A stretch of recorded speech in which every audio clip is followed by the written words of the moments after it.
orientation day? Oh, they had in-person orientation, so you had to get vaccinated for in-person. Oh, that makes sense. Our orientation day is on August 20th, so we had two. So it's like May, and then we have in-person. Welcome to our board meeting. It is 6:30 and we call this meeting to order. I just wanted to welcome you back to the Zoom meeting. Our rules have changed somewhat, so we do have some people that are not wearing masks.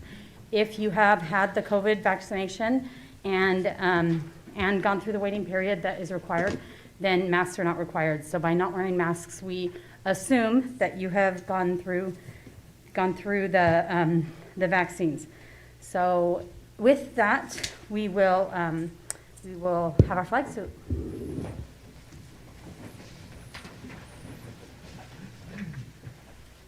I pledge allegiance to the flag of the United States of America and to the republic for which it stands, one nation, under God, indivisible, with liberty and justice for all.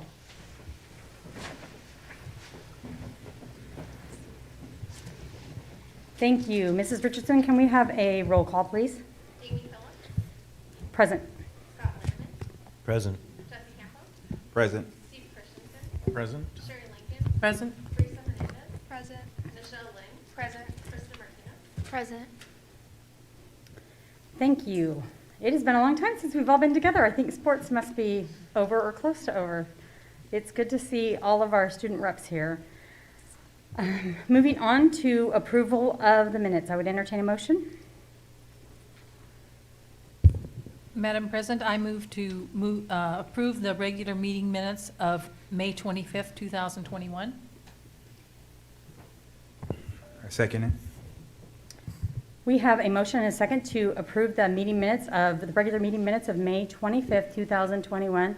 All in favor, aye. Aye. Any opposed? Moving on to the agenda review, Mrs. Whitney.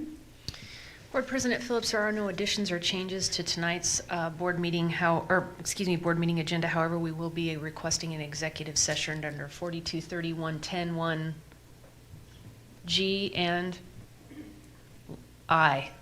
I'm sorry, I don't have the board packet on my computer, so Oh, sorry, I was could've popped you up. punting, but we do. Thank you.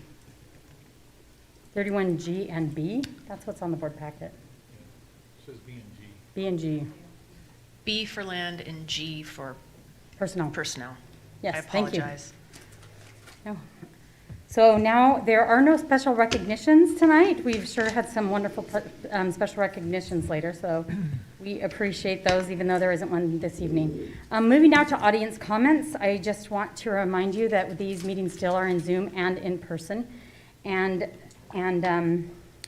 also that we will take the comments that are in person first, and then we move on to the ones that are in Zoom.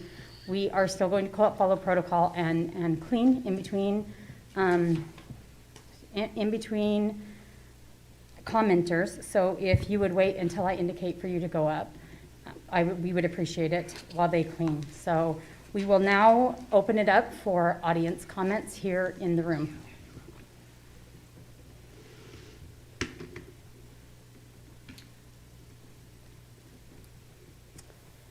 Okay, if there are no audience comments here in the room, Mr. Garrett, do you have any online comments? There are no online comments tonight, President Phillips. Second week in a row. We do love hearing from our community, so thank you for being available. I realize there's not quite as much going on right now, but we have appreciated all of the comments that we've got both via email and in person, well, or via Zoom, so thank you. Moving on to consent agenda, I would entertain a motion. Oh, sorry, consent agenda, personnel warrants. I would entertain a motion. Madam President, I move to approve the consent agenda as presented. Second. There's a motion and a second to approve the consent agenda as presented. Can we have a roll call vote, please, Mrs. Richardson? Mr. Campbell. Yes. Mr. Christensen. Yes. Ms. Lincoln. Yes. Ms. Phillips. Yes. Mr. Lerman. Yes. Well, we are kind of flying through this board meeting so far. Board President Phillips, if I may, I just wanted to call the board's attention. You have just approved Dr. Susana's Reyes's resignation. We wish her the best as she goes to be the superintendent of Shoreline School District. And if I may take the opportunity to introduce Assistant Superintendent Mira Goebel has joined our team as Assistant Superintendent of Schools and Social Emotional Learning. Thank you, Mrs. Goebel. We are all looking forward to having you, as on new district staff and getting to know you. And we are certainly going to miss Dr. Reyes. She has been a great addition to our district, and I think it says a lot about our district that one of our vice superintendents has been selected as a superintendent for another district. That is something we can all be proud of, even though we will miss Susanna very much. Thank you. Moving on to, there are no action items. There are no extended study discussions. Moving on to reports, we have a bilingual program overview by Ms. Alma Duran and Ms. Carla Lobos.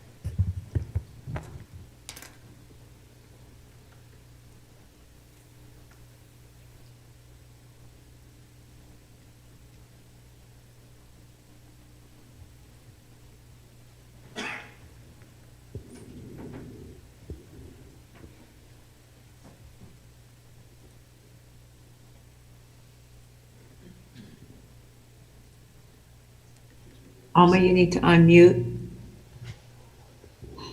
Okay, can you hear me now? Thank you. Good evening, Board President Phillips, Superintendent Whitney, and members of the board. It's my pleasure to be here with you this evening to provide you with an update of our bilingual programs that support our students who qualify for bilingual services through our state's transitional bilingual program and Title III funds. Hey, Mark, do you mind making that a little bit bigger? Her face, I don't know if that's possible, but it's teeny tiny in that corner. Let's see. Perfect, thank you. As soon as, yep. Yeah, the slides up there. So in order to ensure that all of our multilingual learners develop and attain English proficiency to meet the same high academic English standards, all districts must design and implement an appropriate support for meaningful access to rigorous content. And in Pasco, we provide this through a variety of programs, and these programs range from dual language, either in a one-way or two-way dual language model, our latest bilingual program, sheltered instruction, English language development in the mainstream, English as a second language as a pullout, and our newcomer support. Washington State requires that all districts identify multilingual learners upon enrollment. When families register their students and indicate that there's another language spoken in the home, it prompts schools to further clarify identification of students as English learners. Students are given a state assessment screener to see if they qualify sequentially receiving bilingual services.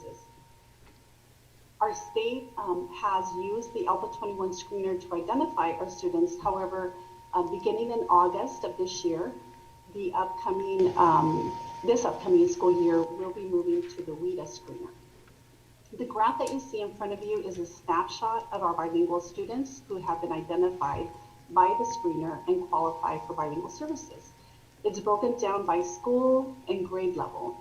The yellow highlighted section indicate the number of students identified as English learners, thus qualifying for bilingual services.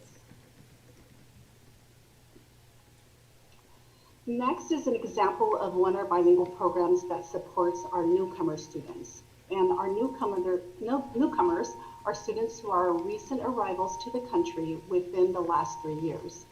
The middle school newcomer program for Spanish speakers are located at Ochoa and at Stevens. Any Spanish speaker new to the country that resides in the McLaughlin or Reynolds boundary currently are receiving services at Stevens. Our hope is to have these students receive their bilingual program support at their boundary school next year. At the high school level, any student who is a newcomer and speaks Spanish receives their support at Pasco High School, and speakers of other languages receive their program support at Chihuahua High School.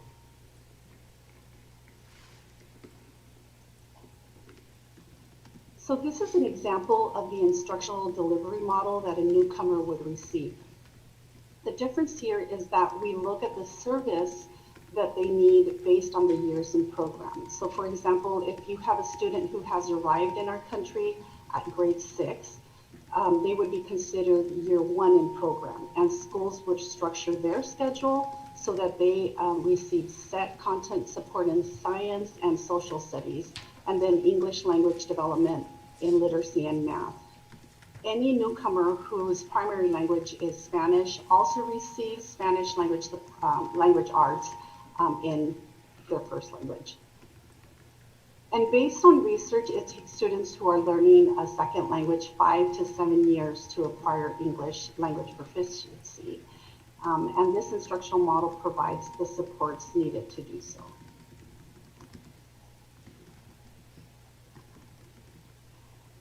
As a review, the following graph shows the transitioning of our late exit bilingual program and two-way dual language program to one instructional dual language model. Research on bilingual programs at the national level indicate that dual language programs have the highest achievement rates for English learners. In 2015-2016, the Center for Applied Linguistics, also known as CAL, conducted a program review of our two dual language model and our late exit bilingual program. And the outcomes of this review included the evolvement of our late exit program to a dual language program. Our bilingual students who receive their services would be in either a two-way dual language model or a one-way dual language setting. Students will also have the opportunity to receive this instruction in their K-12 experience, thus attaining and becoming bilingual and biliterate by the time they graduate high school. So this next visual just represents our dual language plan. As you may remember, in school year 2018-19 was our research year, where we worked with CAL to train our administrators, our staff, and parents. Last year we had meetings and we made them available to all of our one-way and two-way dual language kindergarten parents to inform them of the transition of dual language and our program goals. Currently, our students participating in dual language programs are in first grade, with a long-term plan of having all of our late exit classrooms transition to dual language by a school year 2023-2024 or sooner.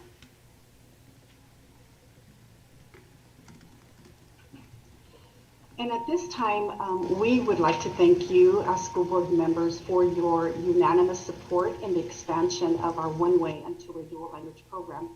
Your leadership and guidance has been instrumental in the work done to expand the program. This year, even though it's been a challenging year, to say the least, we have not lost sight of this work, and we have continued to be committed to serve all our families, even during this global crisis. We have expanded our two-way dual language opportunities for students after having received student enrollment and staffing projections. If you recall, in school year 2019-20, we started the expansion at Captain Gray STEM Elementary, Markham, Mark Twain, and Whittier. And this year we added, with the opening of Columbia River, we added kindergarten and first grade to that school, as well as kindergarten at Emerson and Robert Frost. And next year we are anticipating to add McGee and Franklin STEM Elementary to the expansion.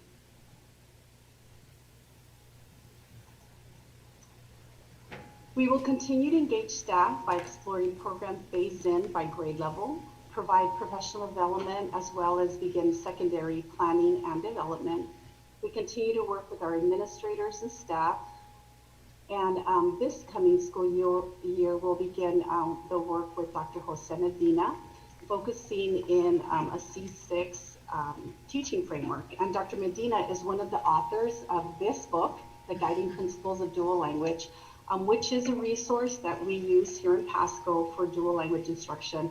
and the state of Washington also uses for its dual language instruction.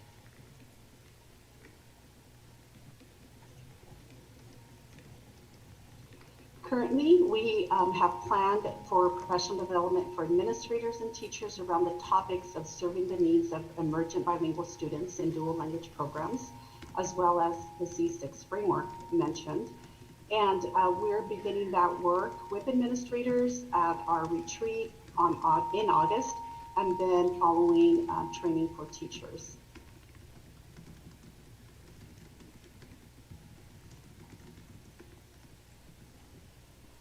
So this year we have continued our collaboration with Cal regarding professional development, but due to our very unusual circumstances, that we experienced this year, we had to think our PD training a little bit differently, and so it pivoted slightly. But Cal did provide training for teachers. It didn't occur until the springtime.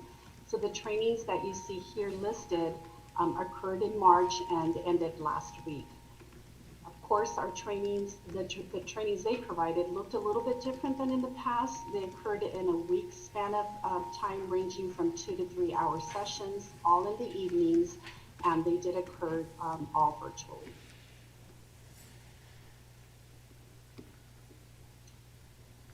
Our teachers have not only had the opportunity to attend training with Cal, but they've also had or have been receiving support from 3 dedicated staff coaches housed at the district level. Our team is made up of Lisa Conley, Nettie Martinez, and Ozzy Garza. They are all specialized in GLAD strategies, as they are all certified as GLAD key trainers. And all of them have also received their National Board Certificate in English as a new language. All their professional development training has been given through the lens of integrated and designated English language development with research-based strategies. And they have provided support at the building level, the PLC level, and then the individual teacher level as well.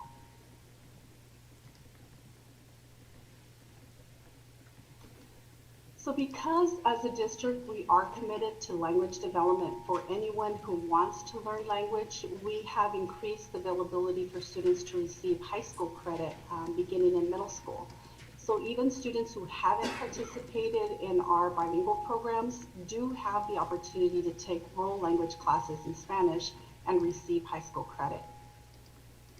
All of our students who participate in dual language programs can graduate with the seal of biliteracy, and we continue to grow our dual language program.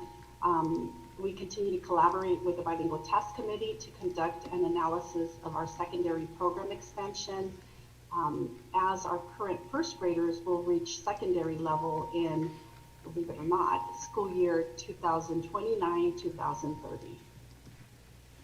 We continue to analyze and evaluate and readjust program needs based on our students' needs for all of our bilingual students. And as of June 1st, that includes 6,320 students. So at this time, I'd be more than happy to answer any questions that you may have. Are there any questions from board members?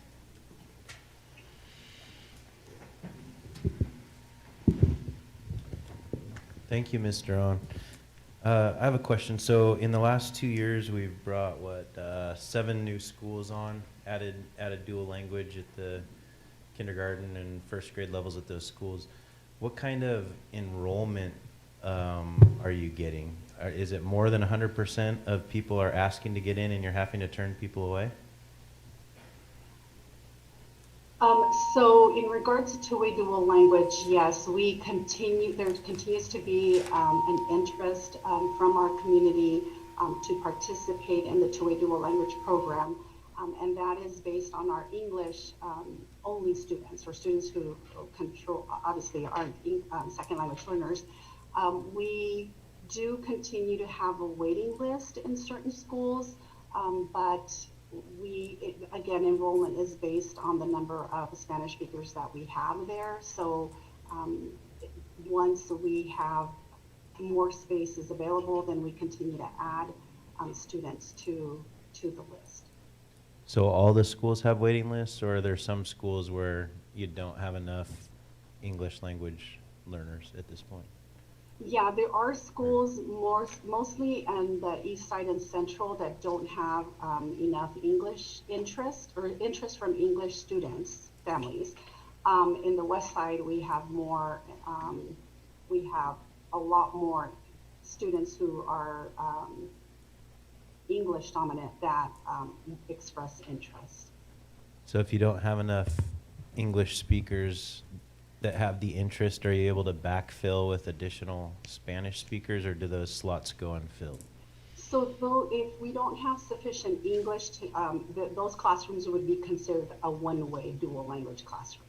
So they would either be, our two programs under the dual language umbrella are one-way dual language or two-way dual language. But the outcomes end up, and the goals end up being the same for both programs. The difference is just the makeup of the students.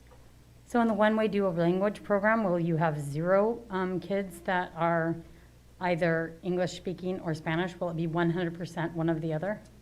Yes, and we also have our Russian program that is dual language as well. So there are classrooms that have 100% either Russian speakers or Spanish speakers. Okay. But do we have dual language in Russian? We don't have to, we do have dual language in Russian, we just don't have two-way dual language in Russian. How has COVID impacted the enrollment? Are you seeing more people, more English speakers enroll this year now that we're back in person, whereas maybe last year some parents might have been looking at it going, I'm struggling to teach my kid in English right now. Maybe I won't enroll them. Are you seeing more kindergartners enroll this year as English speakers? So in regards to the interest cards that we have put out, we have received pretty much the same amount. We were actually received more interest this year than last year by a few cards. So last year I want to say we were at 190, in the 190s, and now we're closer to the 200. Thank you. Ms. Whitney, can I request like a Friday update, just those numbers across the schools, what the enrollment looks like versus capacity of what we could take if we had full interest? Yes. Thank you.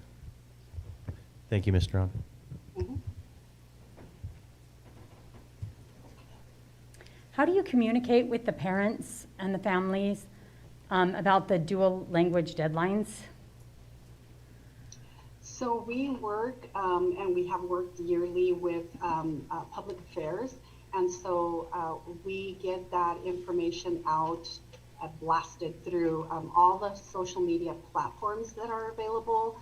We also, the schools also work and send out class dojo messages when that interest card is out, so that families who are interested in the program fill out that interest card. Do we ever do a email through district email? Yes, Public Affairs has also sent it through the, I forget what it's called, but it sends it, if you belong to where you get emails and you get the messages, you receive it as well. How do we go about selecting the students who are English speakers who want to graduate bilingual? How do we go about selecting those students? So the selection process begins in kindergarten, and so we do a lottery system now. So what the first round is, actually the way we do it is we work with employee services to determine the number of Spanish speakers that each of the buildings has, and then that determines the number of slots that are available. And then based on the interest card and how many families have indicated they're interested in the program, then they are all in a spreadsheet. We just randomly sort them, and then that's how they are selected. So they're randomly sorted and selected, which is different than the way we've done it in the past, correct? Correct. When we first started two-way dual language, there was an assessment that was administered. But after our review with the Center for Applied Linguistics, their recommendation was that to make it equitable and fair across our families, it was best, and all other two-way dual language programs across the nation were all using lottery systems. So that's their recommendation, and that's what we moved forward with. Excellent. I think that is much more equitable, and I appreciate that change.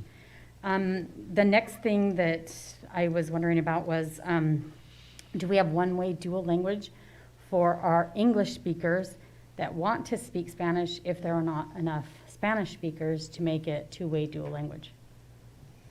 So that program would be referred to as an immersion program, if for Spanish, a Spanish immersion program, and currently we don't have that available. Okay. Okay, thank you. So if we don't have enough English speaker interest at a school to create all two-way dual language, and we have a combination of, one dual language and one-way language, how do you determine the Spanish speakers which program they go into? Is that choice, or is it based on testing or performance? No, it's pretty much based on choice. I know that, and that has happened, like, for example, at Whittier, where they have a lot more Spanish speakers, but they do have two-way dual language classrooms, and the principal usually works with or asks the parent if they're interested in being placed in a two-way program. Again, the outcomes being the same, other than you have some English speakers in that classroom.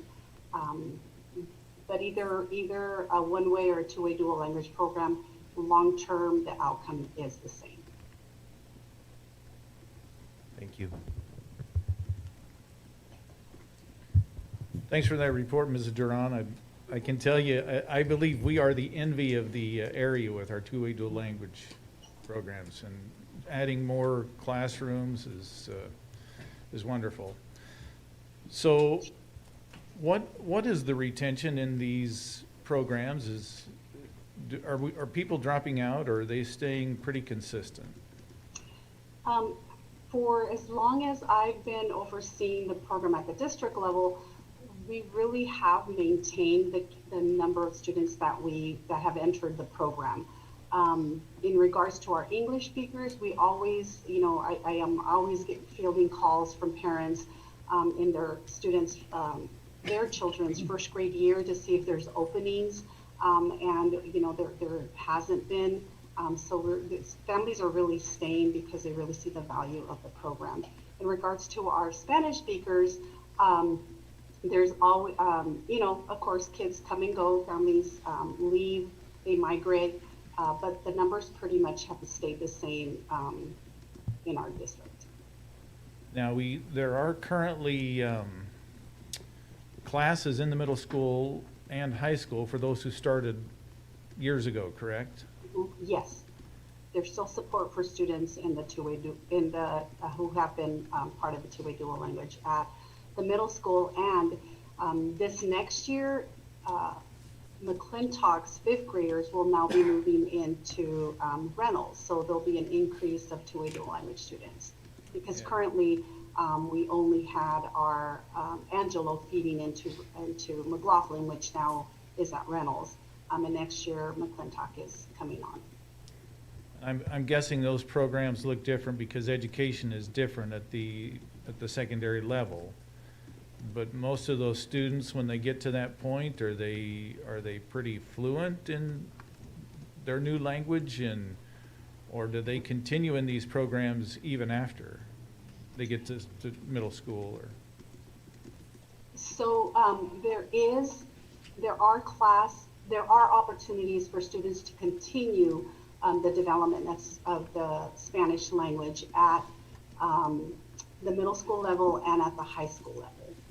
Of course, the classes look a little bit different just at Pasco High, for example, and Chihuahua, just because there's more availability of classes that are taught in Spanish at Pasco High because we have the newcomer program there.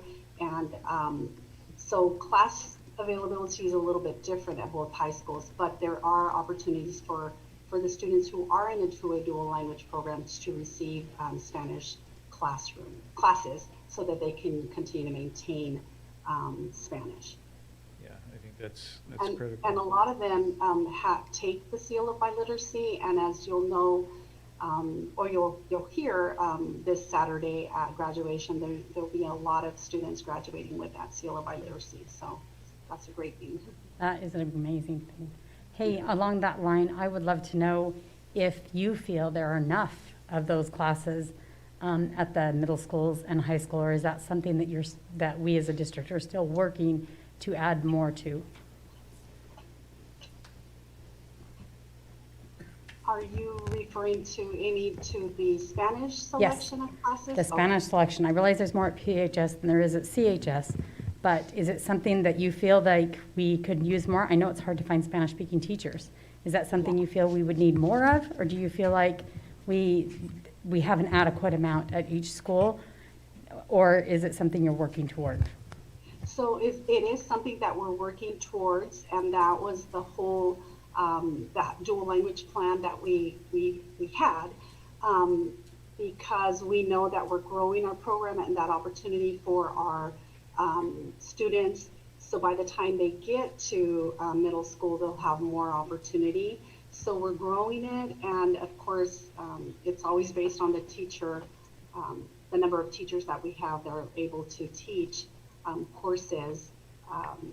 And at the high school level, being a little bit more challenging just because you also have to have, the credentials for credit bearing. So it has to be in. So it is something that we're working towards. We can always get better.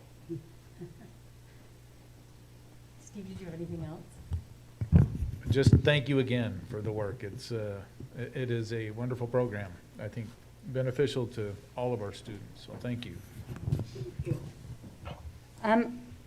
I know that there has been some difficulty in some of these growing pains. I'm thrilled that we are expanding. This expansion, I feel like, was pretty, I don't want to say aggressive, that's not the best word, but forward moving. We were very, we were very optimistic in it, and I think you guys have done a great job in including so many more schools in such a short amount of time. But there are always growing pains. And I know it's been difficult for some families that saw it like this with their first kids, and it's a little different now. How is that coming? Are our families coming around? Is it still really difficult for some families? Do you feel like some of the changes have been well received or being more well received by the families as we have had some changes in this program?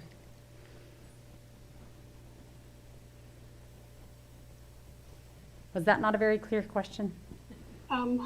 Could you expand, or can you ask your question again, Amy?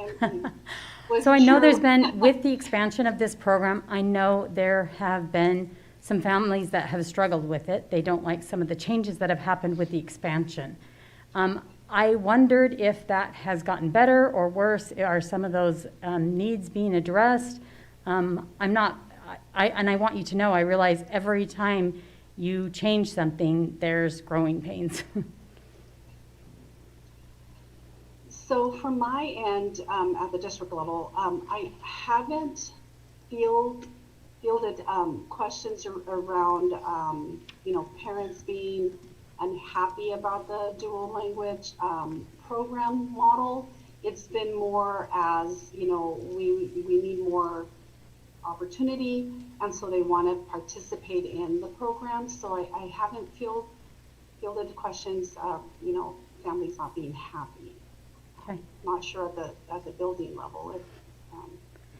I know we've also discussed possibly having one Spanish speaker to 2 English speakers. Does that happen in any classrooms yet, or is that off the table now? You mean one Spanish-speaking student to 2? English-speaking students, yes. Having a different ratio because we are short on Spanish-speaking students in some classrooms. So no, we have not continued to explore that. Okay. Are there any more questions? Thank you for your work. We really appreciate everything you've done. And so, anyway, thank you for all of this information. It's wonderful to hear, and it's exciting to see this dream. Honestly, this was something, oh my goodness, 7 years ago, that a dream of the board that if any student in Pasco wanted to be bilingual, that we would provide a way for them, every student. And I know we're not there yet, but we are farther along than I thought we would be. So thank you for your hard work. Thank you.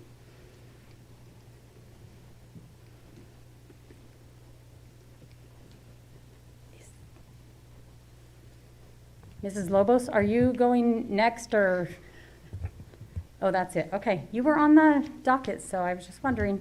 Thank you so much. That was a wonderful presentation. We'll move on now to educating students in a COVID-19 environment, masking protocols by Ms. Sarah Thornton.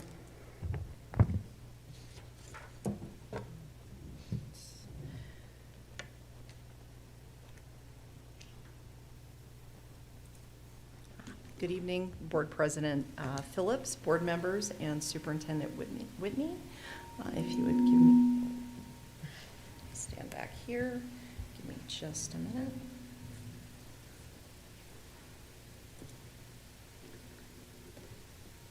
Is there a way that I can turn that down here, the volume for the, it's gonna, that's not good. It's not good. Is that better? Okay. Good. Is it good on your end? Great. Good evening. Thank you. Board President Phillips and board members, I am here tonight to share some information with you regarding updated health and safety rules in the state of Washington. We'll also take the opportunity tonight to share some updated student case count information with you first. The last time we were in front of you with this information, I believe, was the end of April. So since we were going to be focusing on the public health data or public health information tonight, we thought we'd take the opportunity to start there.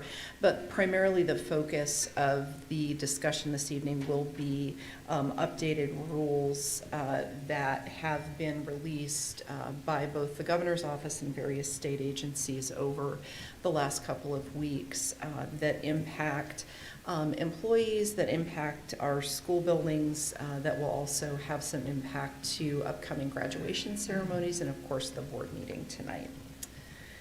So first with the positive case report data. These are trend lines that we've been tracking since we reopened our schools to students back in November of 2020. And what you see on the bar graph here are the number of students enrolled in the, or attending in-person instruction in the district at any given time. So you can see back in November, we had just a little over 3,000 students. That's the axis on the right. With that number increasing to over 15,000 students at the end of May attending classes in person. The trend lines are related to the case information or the axis on the left. So the line that's trending downward, it's a little bit difficult to differentiate the colors. That is a purple line. Those are staff cases, and what you see there is staff cases have maintained a very steady trend downward. We've seen that over the last several months, and that also reflects case numbers generally in the community. What you see with the student numbers is also reflective of case counts in the community where we're seeing an increase in cases in younger people. It's important to note that that the case counts here are students in the community who are Pasco students who have tested positive for COVID. This is not a reflection of them getting COVID at school. Does this include students that are 18 and 19 and have already graduated? Are these the 20 and under group, or is this just the school age group?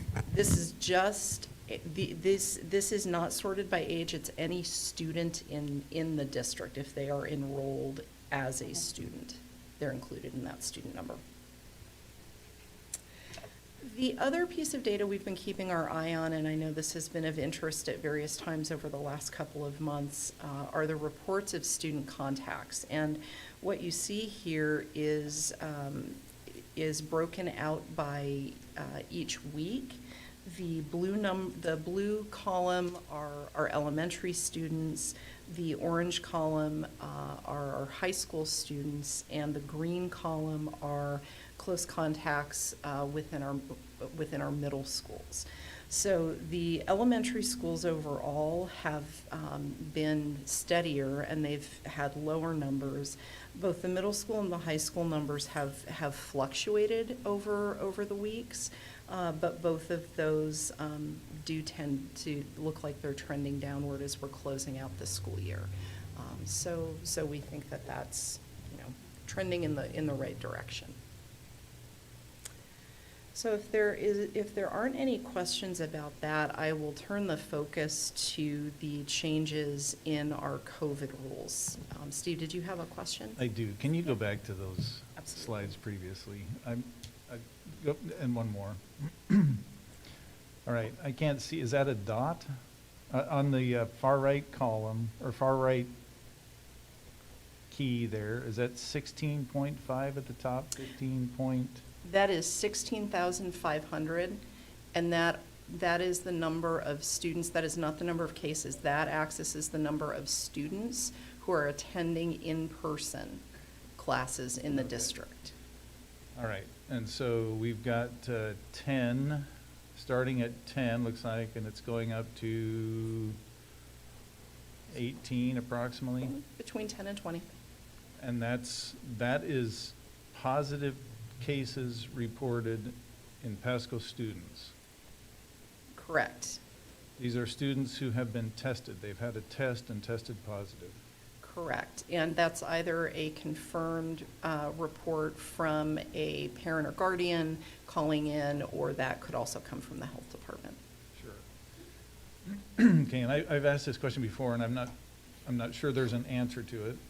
It's probably subject to HIPAA laws, but are they getting tested because they have symptoms, or do you know why they're getting tested? I'm Not just- generally, no. I'm curious for a number of reasons, is how many, these are the positive tests, and presumably not everybody who has COVID is being tested. So it's probably higher than that. I'm just curious how high. I just wish we had that information. Are they concerned because they've had an exposure, so they're going in to get tested, or do they really have symptoms? Because I think there are many young students, young people who, if they have symptoms at all, they're very minimal. So I wish we had better information on that, but that's. Sure, and I completely understand that question. That isn't something, and I think we have talked about it before, it's not something that we can track. It doesn't, this particular bit of information also does not reflect students who may be kept home because they're not positive but they've been exposed, would not be included in here. These are positive cases here. Correct. And I can't see that beginning date and that end date. You probably told us when we were on this slide, but. The first date is the week of November 9th, which is when we began to bring our elementary students back, and then you can see that student attendance in person increasing. And the data is through the week of May 31st. Okay. All right, so next slide. All right, walk me through this one again. Okay. I think you told us what they were, but I'm not that quick. You bet. These are the numbers of students who have been identified on a weekly basis as close contacts in schools. So if they are in a classroom and they're sitting next to, within 6 feet of someone who tests positive or is a confirmed COVID positive case, they're identified as a close contact, they have to go through some type of quarantine protocol. And so these are the numbers on a weekly basis of students identified at the elementary, middle school, and high school level. Generally, what you see here is the higher numbers of students who are identified as close contacts at the secondary schools, at the middle schools and the high schools, are because there is less ability to cohort. Those students are in classes with different groups of kids, so it would follow that there may be more opportunity for exposure, whereas at the elementary, they're generally cohorted in their own classroom and there's less opportunity for exposure. As well as sports, because they're also more involved in sports at those older ages. Yes. So the one trend we can see for 4 weeks in a row, the middle school has gone down. Looks like elementary had 3 weeks, twice that they went down, but everything else is kind of all over the map. So I would like to know how many of those cases have come back with positive ones. I want to know if we're spreading it at school. Do we know that information? I don't have that information here with me tonight. What I do know, Amy, anecdotally, is there has been very little, if any, what the health department would define as spread in the schools. But I believe that we could dig into the data to look at how many of the identified close contacts came back positive. I would love that. I mean, I know we're near the end of school, but both of my students were quarantined. Both of them had negative tests after the quarantine. And from when I've asked questions about it, they, both that are in school, I have one that's being homeschooled currently. When I've asked questions about it, they have said very little, if any, sometimes zero at a school have come back with COVID. And so it's hard for me as a school board member to watch this and say, our kids are missing out and there's no danger, these spreads aren't happening at school, they're happening at home and among friends where there aren't the protocols being followed. So I'd sure like for this to stop, but hopefully by this fall, we won't have this issue. There should be enough data. Well, I feel like there's already enough data, but if we're not spreading it at school, let's stop quarantining our kids. Would the previous slide give you the number, maybe? I don't know, just 419 to 61. There's not, we go from 16 cases in the district to 18. There's not a lot of change there, right? So I'm not sure what other data you could get other than that. Yeah, so That shows you're not spreading it at Let's school. stop quarantining our kids. But, Hey, yeah. how do we do that? Yeah, we can certainly dig into that. I do know on this particular slide that less than half of the students represented here were on site during their contagious period. So I don't think that there would be a correlation there, which really goes to your point. This is all the cases, so Yes, and it's it's not difficult. increasing. It is difficult. I can say from experience, it is devastating to our kids. I had both of my kids in my arms crying when they could not go to school.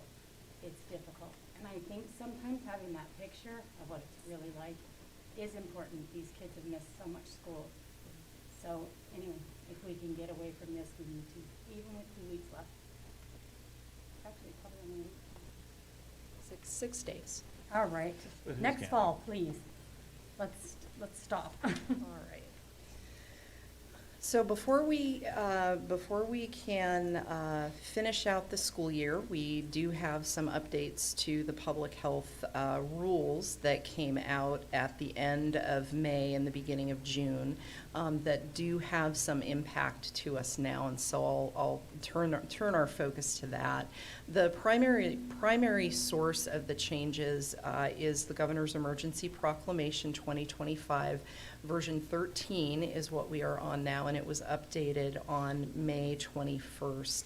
What that does, that proclamation on its own contains certain mandates and directives. It also incorporates revised rules from the Department of Health and other agencies that also impact PSD activities and events. So some of those are reflected here.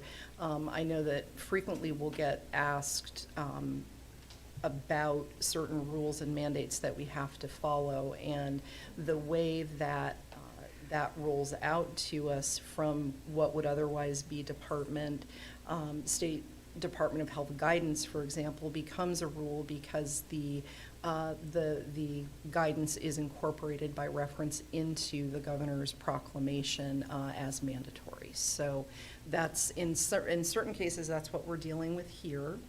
But really the most significant change, and the one that I would like to focus on with you tonight, are the rules around face coverings in the state. Generally speaking, the masks are still required in Washington, but the Department of Health, and that has been incorporated into the governor's latest proclamation, has created certain exemptions. So we'll talk about those exemptions and how that applies to district staff and, operations. I also wanted to let you know that as these changes roll out, and we do anticipate that more changes will be coming over the summer in advance or before the next school year.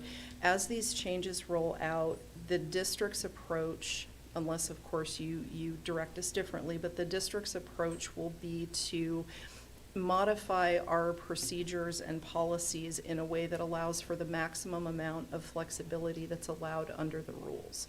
So in certain scenarios, employers have options, and what we are striving for is to allow for as much flexibility as possible in an effort to try to get that dial as close to normal as we can for our staff and our students and families. So the face covering requirements, what the updated resolution does, or the updated proclamation, I'm sorry, does is it incorporates an order from the State Secretary of Health, and this is an exception to the masking requirement. And what this says is that people in Washington who are fully vaccinated against COVID-19 are exempt from the requirement to wear a face covering, except in certain locations. One of those locations are school settings, and I'll talk about that in just a minute.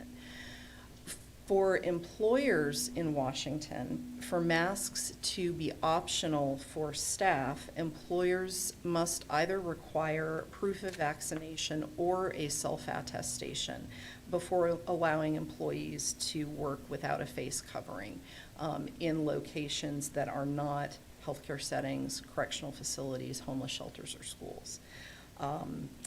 And as far as the school setting goes, masks are still required for vaccinated and non-vaccinated staff, students, and patrons. So what that means for our schools, the actual school premises and our school transportation, is that there really are no changes to school operations through June 16th. So for the next 6 days at our schools, it's status quo. The updated rules, however, do apply to our summer school operations, and although they would continue to require the masking, there are a couple of changes that we will be able to apply to summer school. The screening and temperature checks that we've been doing daily will no longer be required.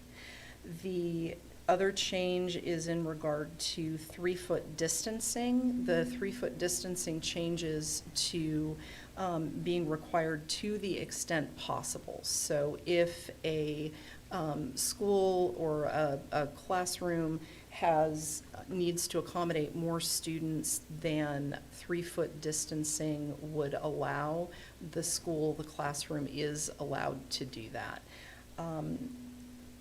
The mandatory mitigation measures that will continue are listed here as well, and in addition to face coverings include ventilation, contact tracing, and the cleaning and disinfecting that we've been doing. Those are the primary areas that will continue.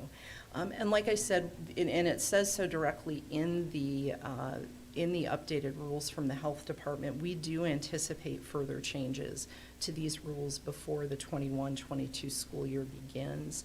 So we will be keeping a close eye on that and updating you. We have such a small amount of kids that go to summer school. I imagine that number will increase this year, but generally class sizes are very small. Why couldn't we go back to 6 feet with these kids and let them take off their masks?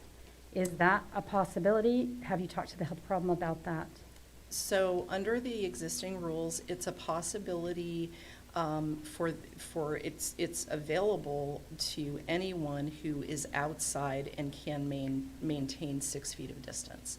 It is not available indoors in a school setting. So even with 6 feet of distance in a school setting, under the current rules, masking would still be required.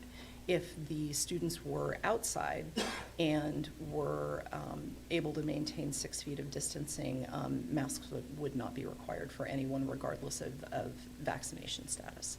Is there anything we can do as citizens to change that? Who would we appeal to get something like that changed? The rules are coming out of the governor's office. They're coming out of the Department of Health. They're coming out of the Department of Labor and Industries for rules pertaining to employees and how employers interface with those employees. Those are the primary sources, Amy. That's the thing too, how are teachers feeling about wearing masks after they have gone through the trouble of being vaccinated? Yeah. Good question. I would love to find out some of these questions, and I would love to talk to the people that might be able to change these rules.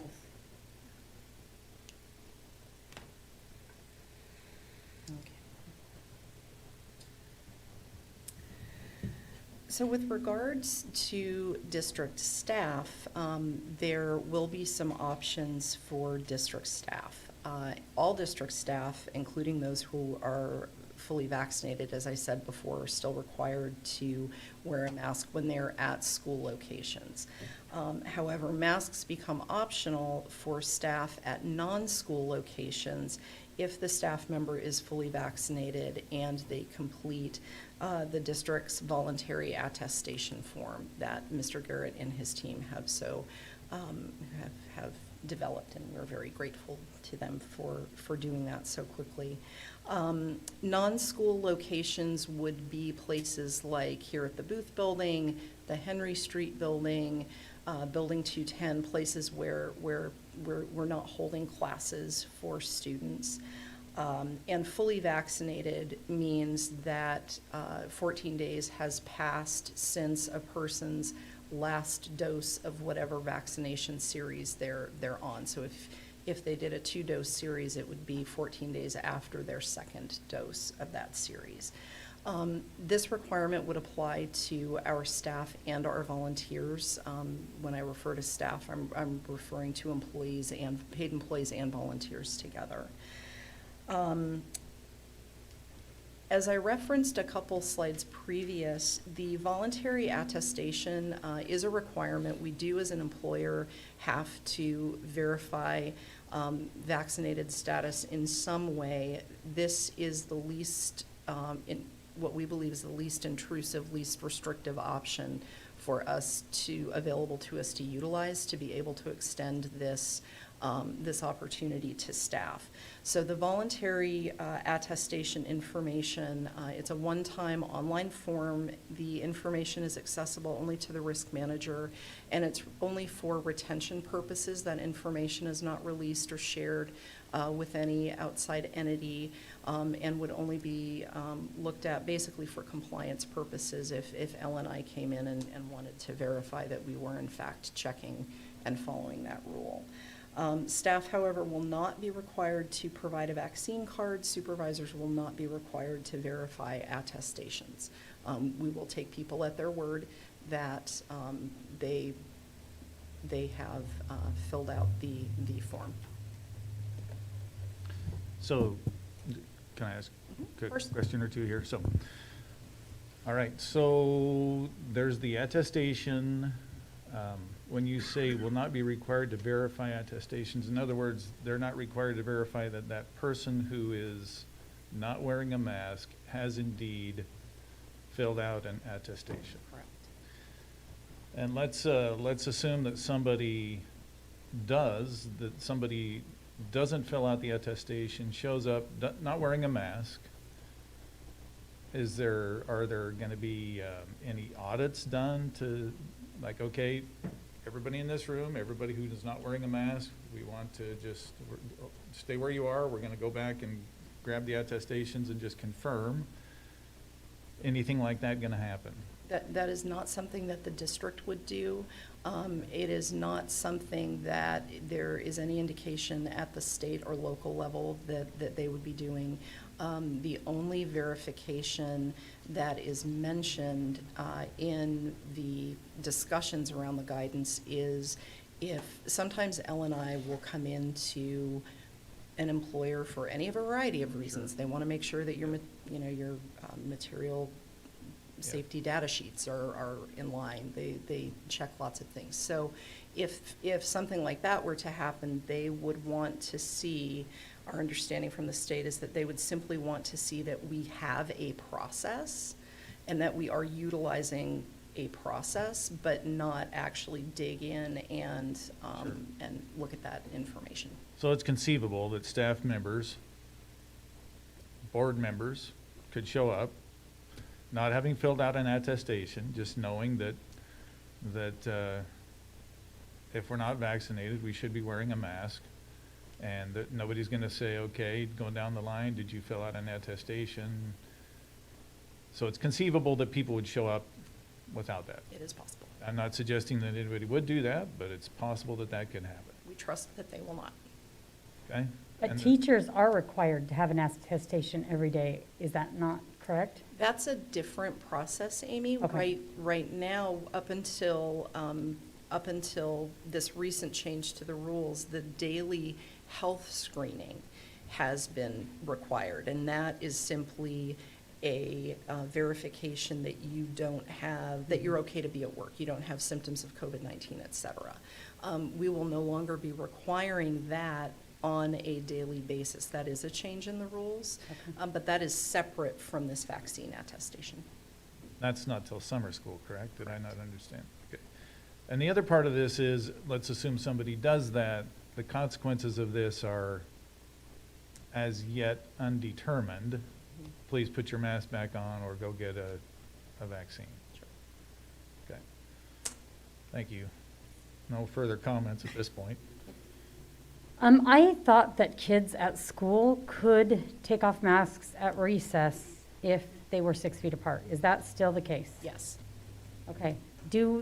Is that something that we encourage our students to do, to create environments so that our kids can breathe fresh air a few times a day? Schools do have mask breaks in place. Different processes look different at the different schools, but we did verify with principals at one of our last principals calls that all of the schools have all of the schools that run a recess do have designated areas with additional supervision where students can go to be 6 feet apart and not have to wear a mask during recess. That should be available at all of our schools that run recess. Great.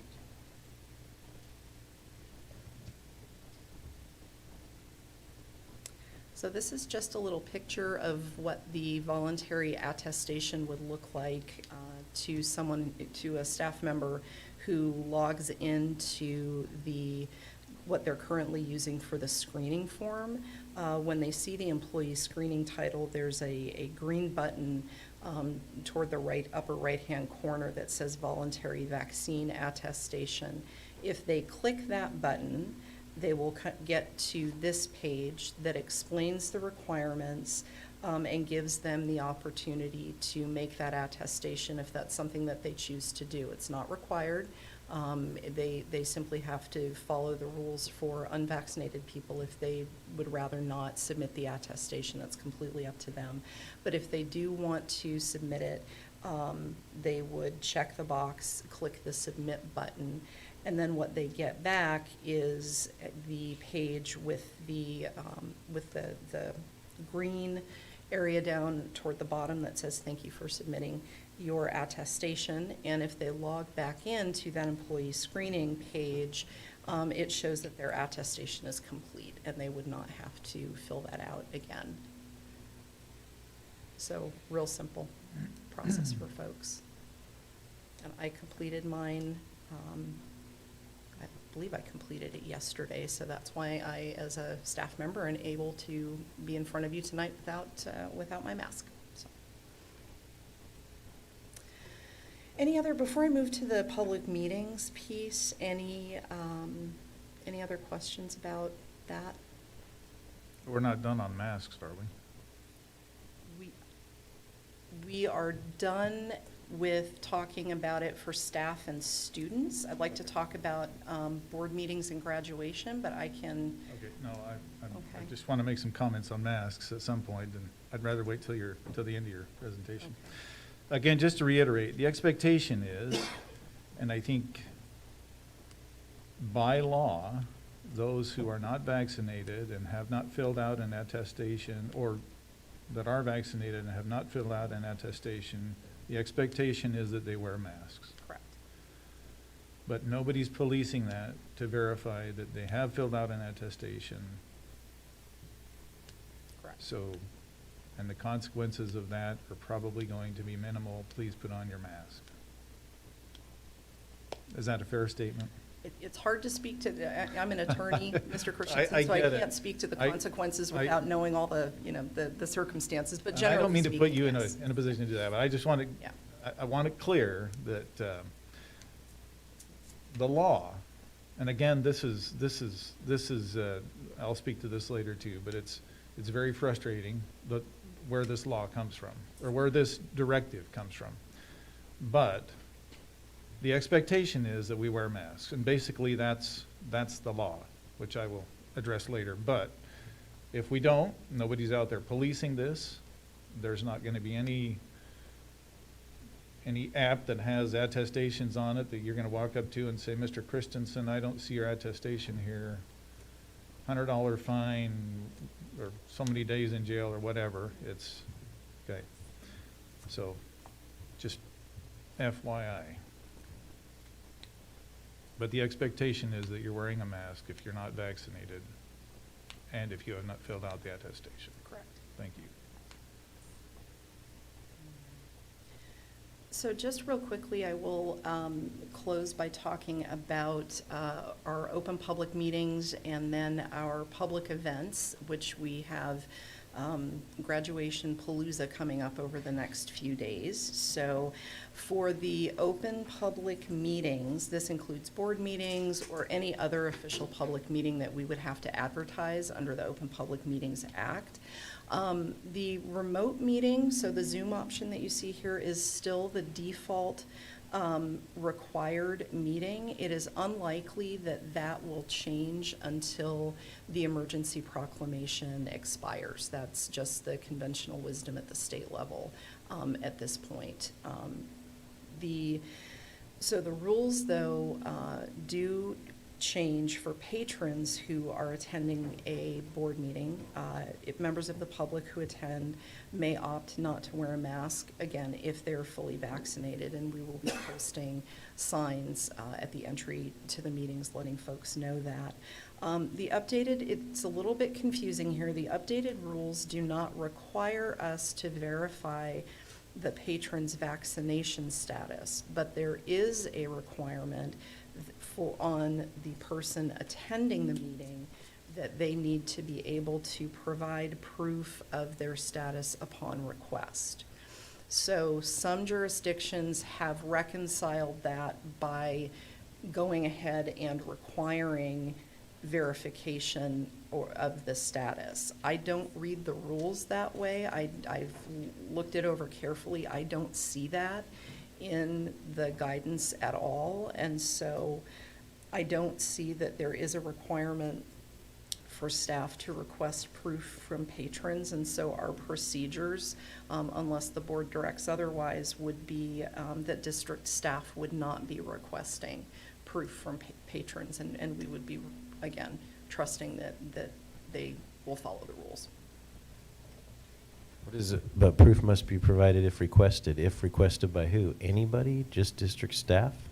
It would, Someone from the state? sure, no, it would be requested by the agency whose meeting that they were attending. So some designated district official, most likely someone like the designated COVID officer. I'm looking at Mr. Story in the back of the room because we're all required, each entity is required to have a designated COVID officer at their meetings right now. And he is ours. The rules for staff who attend board meetings and choose not to wear a mask are the same as they are for staff in all other circumstances. If you fill out the attestation and you're fully vaccinated, you can, masks are optional for you at the public meetings. For graduation ceremonies, the updated venues guidance has allowed us to increase the number of tickets allocated to each student to 8. So we were allowed to increase our capacity for large events. And so each student will have access to 8 tickets for graduation instead of 5. We will also be updating our signage, or putting up signage at Edgar Brown and outdoors for the New Horizons graduation. Masks are optional for family, students, and patrons who are fully vaccinated. There is no requirement here that proof be provided on request. This is a different set of rules. So it's simply an option for families, students, and patrons. And then the staff requirements are the same, that the attestation would be required. Is there no social distancing requirements between family units at graduation? Yes, that still applies. The social distancing continues to apply. Between everybody or family units? Primarily households and family units.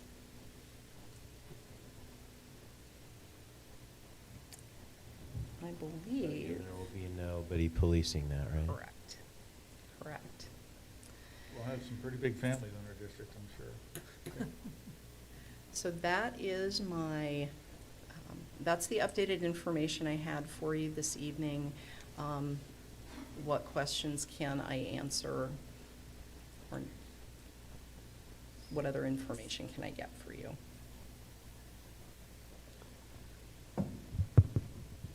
I want to just say thank you, Sarah. Thank you to you and the staff who have, I think during this whole process, you guys have made an effort to advance education, getting kids back in school as much as we can, and do it in the least intrusive way. And I think we've done a great job of that. I appreciate that. I think, you guys have helped us out. There are some districts, local districts, that are getting some criticism for the approach that they've taken to this. But I think you guys need to be commended, or certainly recognized, for your efforts in doing that.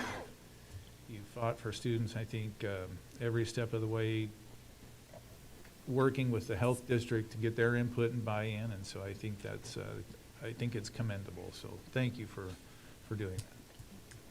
Do our student reps have anything to say on anything this evening?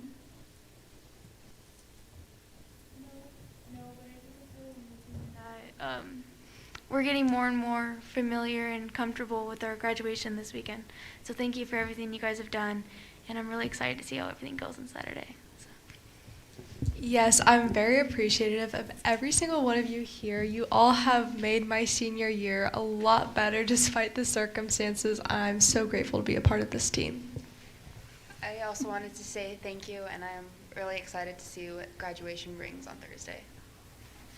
I'm really excited I don't have to choose between my siblings anymore since I get more tickets, so thank you.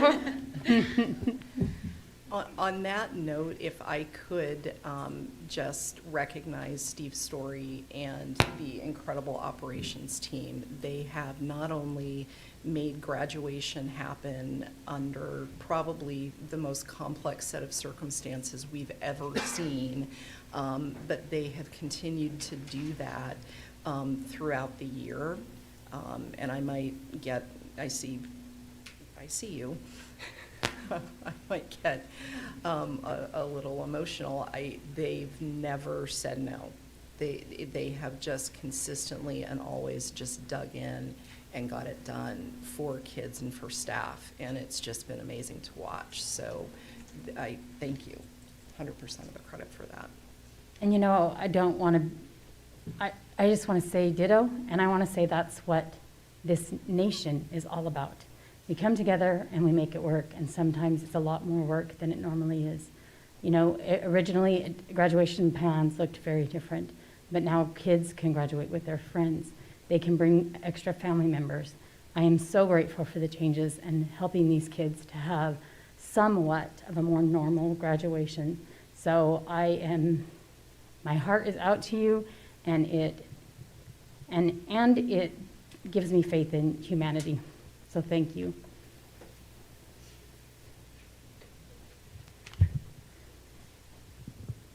Does anybody have any questions for Sarah?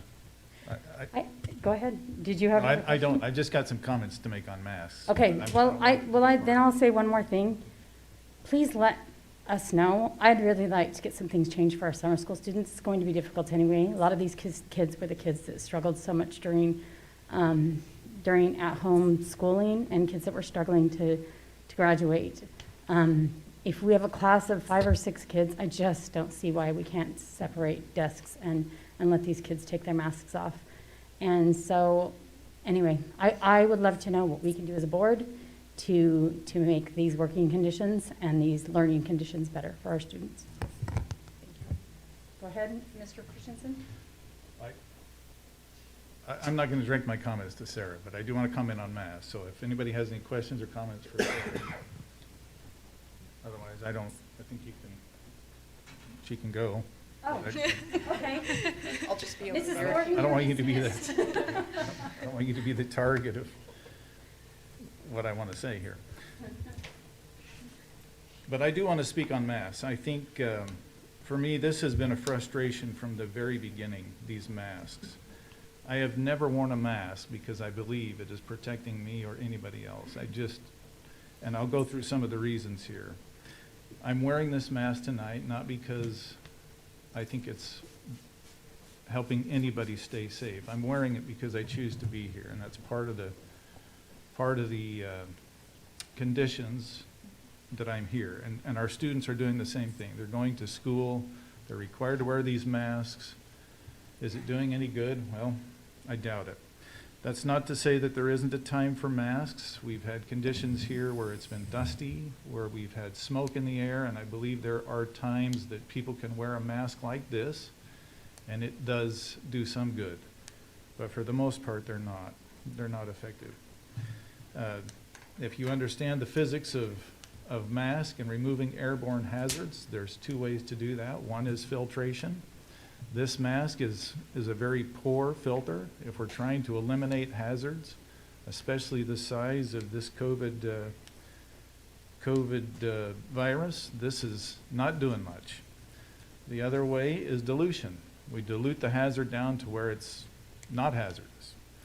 So you look at those 2 things, and I will tell you, I'm looking at those trees out there. I can see them moving. I don't know that there's ever a time in our area where we do not have some kind of breeze outside, and it takes hardly any breeze to dilute anything that comes out of your mouth down to where it is just not hazardous. Wearing these masks outside is just a tragedy that we have to wear a mask outside. So the physics behind wearing these masks is just not there. I would challenge anybody to show me where this does anything to protect anybody from a hazard. I think the other part of this is The unknown parts are the cost of wearing these masks. One of them is physiological. You know, 100% of our students are wearing masks. Why? To protect them from COVID. I don't think anybody knows the long-term physiological effects of students wearing masks. I don't have to have this mask on very long before I start to feel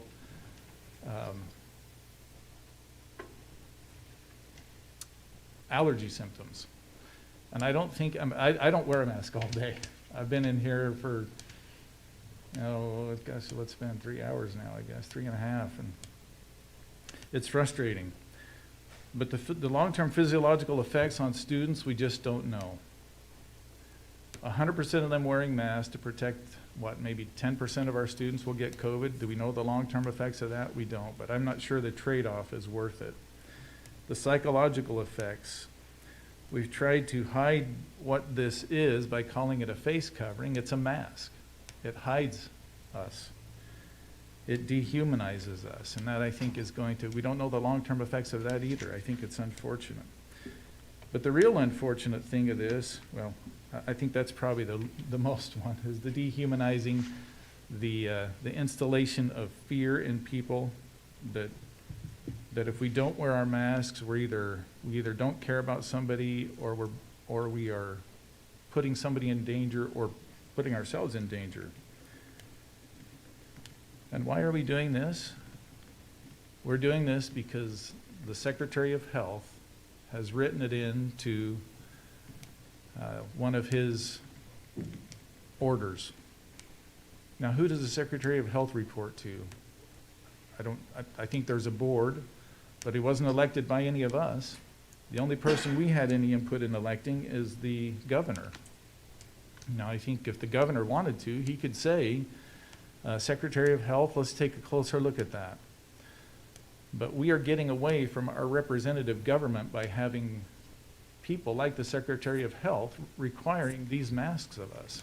Unfortunately, we live in, I shouldn't say unfortunate, fortunately, at least for now, we live in a representative state where our representatives are the ones that we should be expecting to make these kinds of decisions to keep us in these masks. Unfortunately, that is not happening. Now, I think Mrs. Phillips asked if there's anything that we can do. I think the best thing that we can do to get relief from this is to go to the governor, write the governor. He's the only one that's going to care what we have to say because he is elected. You can write your representatives, but at this point, our governor has not chosen to consult our representatives in this emergency order. So it really falls back to the governor. So again, I think it's a real tragedy that we're still wearing these masks. I don't think it's not protecting anybody, and I just worry that the harm that is happening because of these, the physiological, the psychological damage, the psychological cost of wearing these masks is far greater than any benefit we're getting from these. So that's all I got. Thank you, Steve. Moving on to preliminary budget 2021-2022, Mr. Kevin Hebden.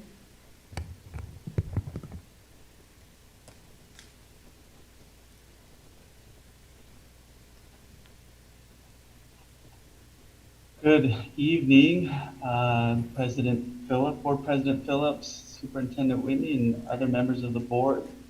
Hopefully you can all hear me and see my screen. Before you tonight is some preliminary budget information that we'd like to discuss with you. And the purpose of my presentation this evening is to present some information about our general fund budget assumptions.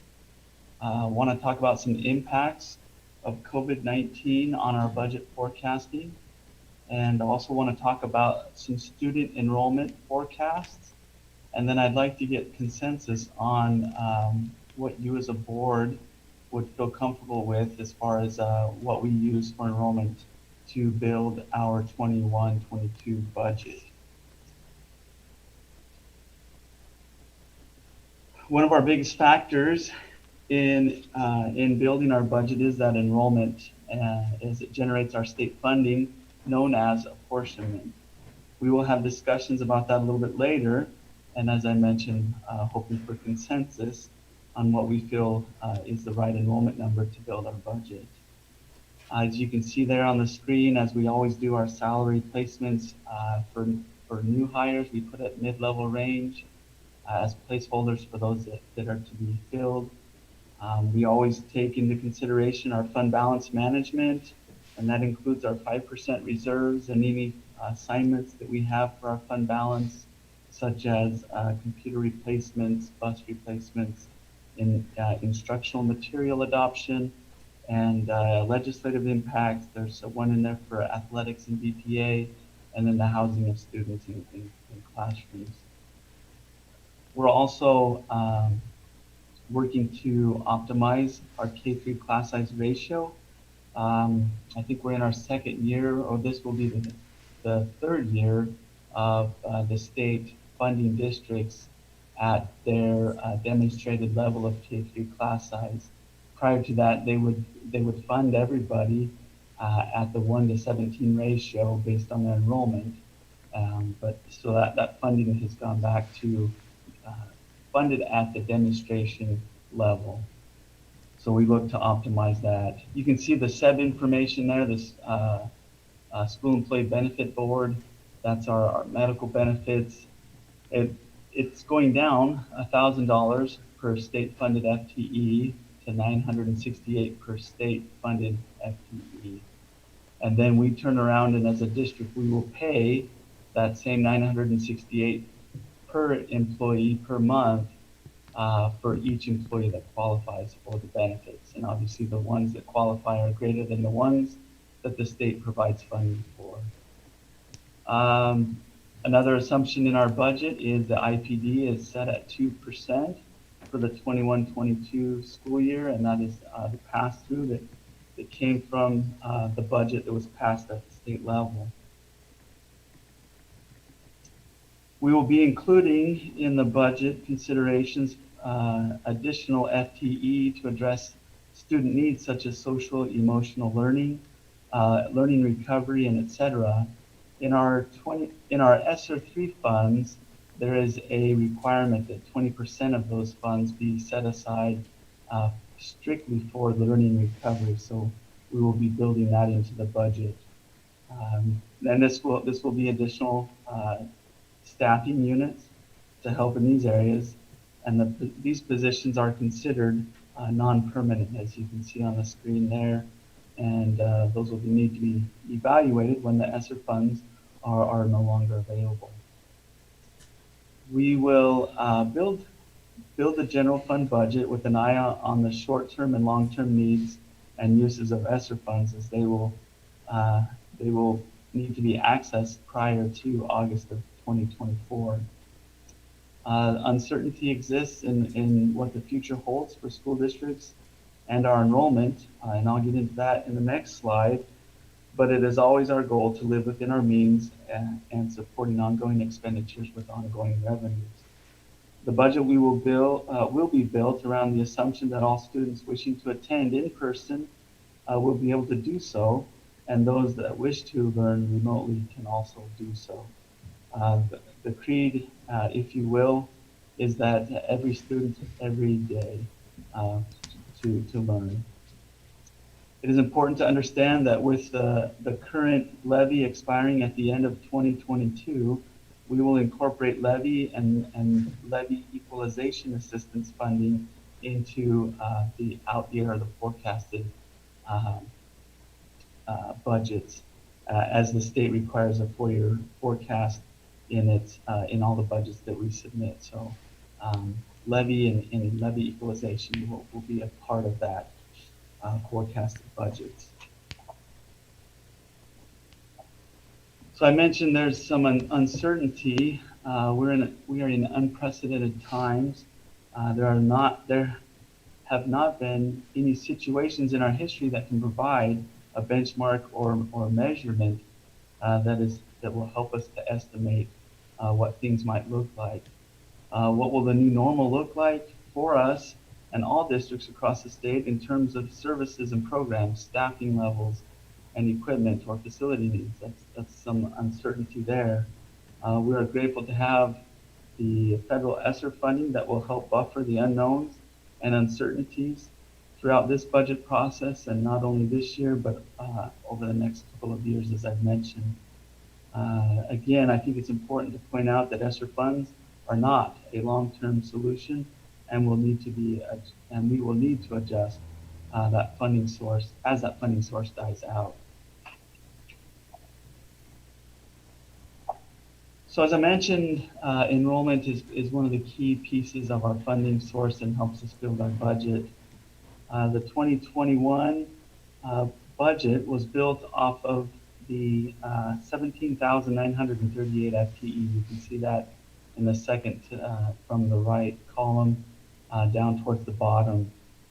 We are averaging for the year in 2021, averaging a loss of about 320 students per student FTE for the year. The hope would be to get back to a pre-COVID enrollment and possibly grow a little. Our pre-COVID average annual growth over the 3-year period for 16, 17, and 18 was a 1.3% increase. A little closer look here, even though our last several years have not realized the budgeted enrollment used to build the budget, you see the over or unders at the bottom there. We budget with a certain growth in mind, and over those 4 or 5 years there, we didn't quite reach that. But as you can see, the line above that where it says average percent change, we did see growth year over year, even though we didn't quite meet our set enrollment growth for our budget. The red font there, I wanted to point out, those 3 months the district was closed, and we were educating kids in a remote learning environment. So we did not have count days, and so the OSPI put in those numbers based on their formula to tell us how much they would be funding us on our enrollment. So they set that enrollment, and that was how we were funded for those 3 months. The best month for the current year was in October. You can see 17,684 student FTE there. And I find it encouraging that just in May, we were only about 18 students behind that, 17,666 students in May. So that's kind of an indication to me that usually the month that's the highest in October, we're not far off that. And so that's giving me hope that we're recovering some of our students. If you were to look back at 15, 16, 17, and 18, those years, we were seeing in that same gap from October to May, you'd see drops in the 150, 200 FTE mark. Along with those observations on our historical enrollment, there are some other early indicators I would like to share. Since March of this year, we have begun to see some of the students lost in the fall coming back to school. In taking a look at the new registrations out in our buildings, we are seeing increases for 21-22 as compared to 19-20. We saw a little value in comparing to the 2021 data, which was right in the heart of COVID, and as that data is an extreme abnormality. So we use the 19-20 data to try and see if there's any indication of what might be coming in 21-22. Another encouraging piece of information is that inside those new registrations out in our buildings, we are seeing pre-K and kindergarten about a 2% higher registration as compared to 19-20. Sometimes the district has seen a correlation between the increased building permits issued at the city of Pasco and student enrollment growth. Looking at that information, as you can see at the bottom of those last two bulleted items, in 2020, the city issued 89 building permits.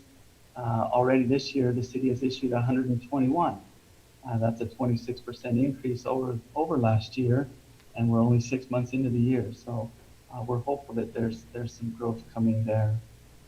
These are positive indications, but the reality of what we will see in student enrollment growth will only be manifest come August and September. Wanted to point out that during the month of August, we have historically seen about 50% of all registrations take place in that month. The months from March, April, and May, we see about 26% of the registrations happen during those months. So August and September are really where we'll see, and only time will tell. Hey, Kevin, well, sorry to interrupt. While you're on that slide there, do you have a number for the 2019 building permits? I don't have that readily available. Because I feel like that's when a lot of that, stuff out by the freeway there popped up really fast. And it didn't seem like we ever really came to a real correlation between housing starts and number of students increase. I was just curious if you had different information now. I don't have that, but should be easily obtainable for our next meeting, or I can share that with you as well. And county building permits as well would help. Correct. I'm sorry, I missed that comment. And the county as well. I think, isn't everything north of Burns Road, isn't it county? Yes. No. I'm not positive. Most of it is though, for sure. And it might be all of it. Yeah, I can look into that as well. So, as I mentioned, early indicators out at the buildings, our principals in discussions with families and their early registrations, they're seeing some positive growth and recovery. And again, it's not clear whether that will be additional growth for us above and beyond what we've lost. So I wanted to provide you just by way of information, if we were to do a 1% increase over our 17,938, which is the information that we used in building our that was our actual 1920 ending results of student enrollment. We then turned around and used that for our 2021 budget, which is the year we're currently in. If we were to increase that by 1%, that'd be about 179 students and would be $1.9 million increased in our apportionment.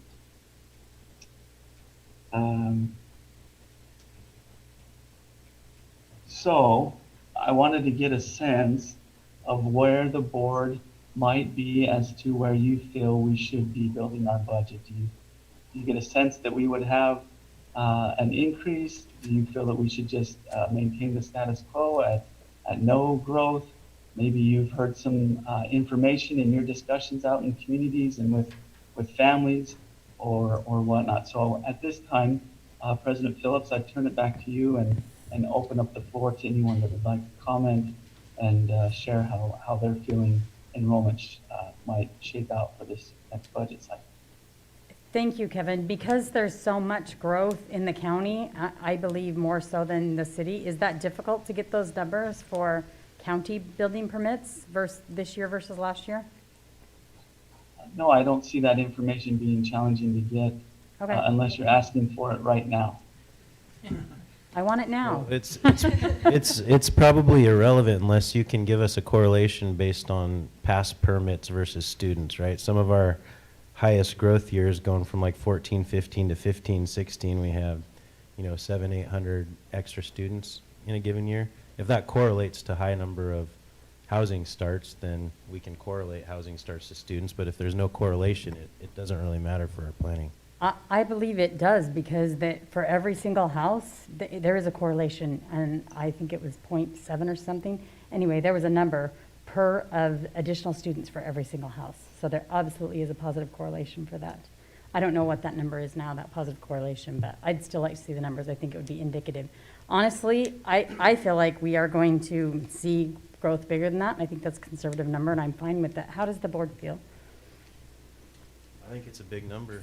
I mean, we're saying we're only going a little bit over what we had in 1920, but it's 500 more students than we have right now. So we need to we're believing that 500 students live in our district right now, or will move here before next year, and they're not going to school right now. Or not enrolled in school. I share the same concerns. I mean, we're in some interesting times financially, and I think it worries me that we build a bigger budget. It's easier to go back and say, okay, we've got more students, we've got more budget, or more revenue, we can increase budgets where we need to. It's hard to go back and say we're going to have to cut that budget. So it makes me nervous to increase even, in fact, if I'm looking at these numbers right, our levels this year have been lower than they were, not just last year, but lower than the year before that.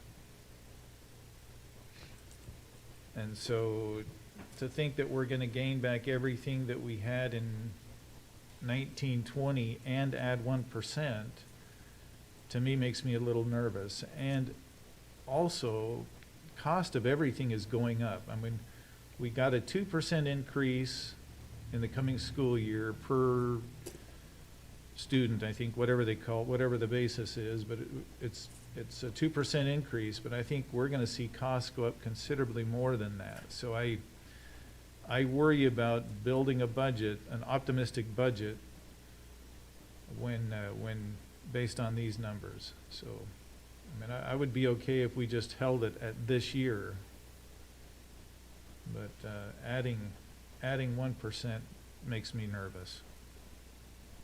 So was your proposal to add 1% to last year's numbers, the 2019-2020 numbers? So would that be closer to a total? Okay, go ahead. I have not given a proposal.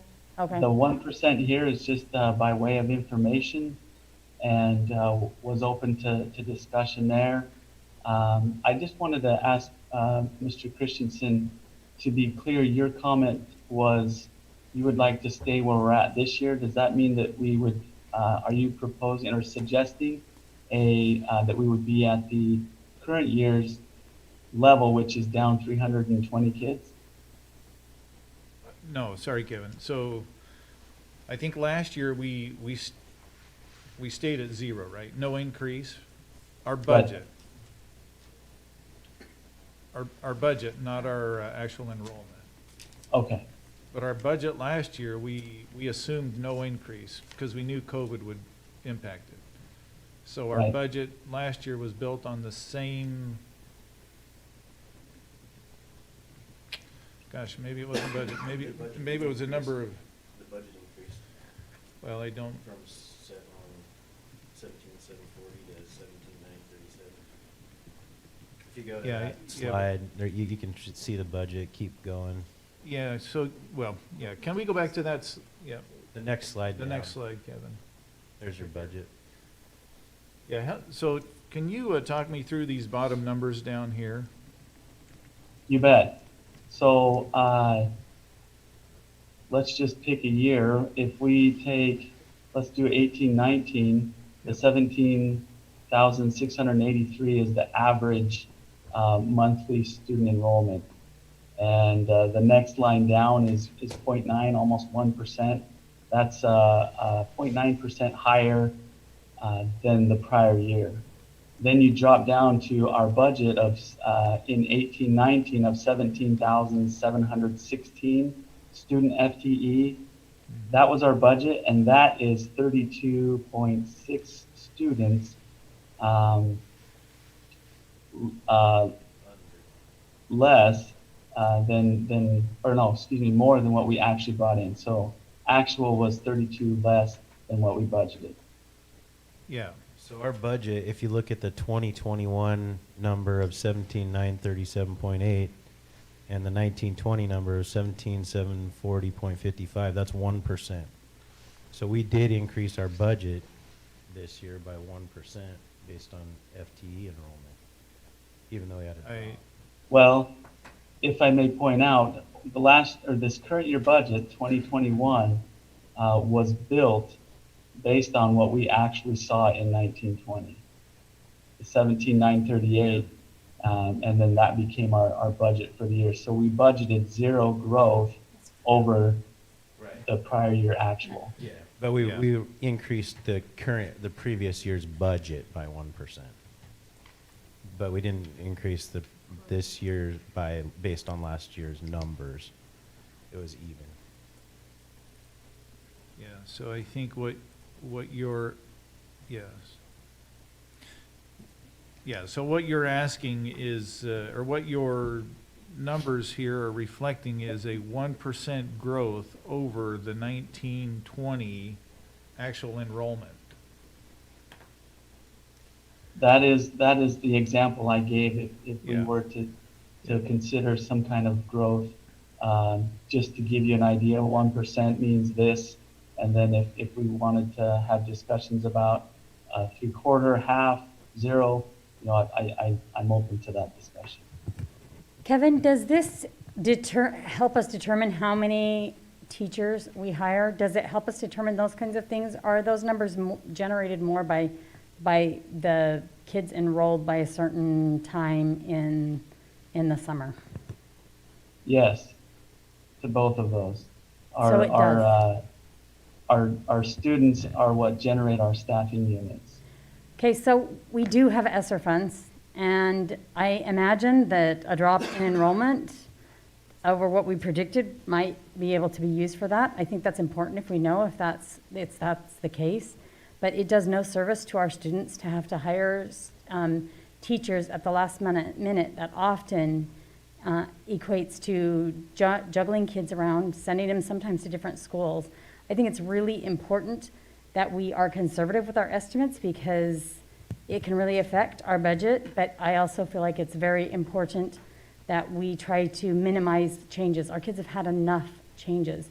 So I think we need at least a 1% growth after this year. I have no doubt we will increase. I mean, I guess there's a doubt, but the odds have got to be really good that we're going to increase at least 1% this year. I would guess it's going to be higher, but I think 1% over this year is extremely conservative. Where do we believe the 500 students, or what are the 500 students doing right now? If we were to say that we believe we're going to have 500 students growth between now and next year. I think are though, they for just not clarification, so I think so Amy, you're saying 1% over current enrollment. Right. Oh, I'm fine with that.